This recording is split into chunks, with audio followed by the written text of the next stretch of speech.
Et puis comme chaque année à cette période, des milliers de colis seront livrés. Ils sont surveillés de près par les douanes car ils servent parfois aussi de cache pour les dealers. Des drogues de synthèse sont régulièrement retrouvées dans des objets qui partent à l'étranger. Le point avec David Brichard, Nicolas Lejuste et Michel Téchy. Dans cette bouteille de la kétamine qui aurait dû partir pour l'Australie, dans ce jouet pour enfants, de l'ecstasy qui devait aussi s'envoler vers une destination lointaine. Tous les objets que vous voyez là contiennent des drogues de synthèse.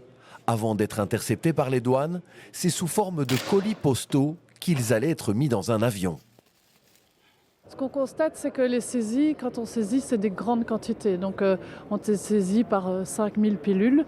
On sait que ce qui a fait en sorte que ce business d'envoi par la poste explose, eh bien, c'est le développement d'Internet, parce que les gens commandent sur le dark web les quantités de drogue qu'ils veulent. En matière de drogue de synthèse, c'est probablement aux Pays-Bas, mais aussi en Belgique que l'on produit le plus au monde.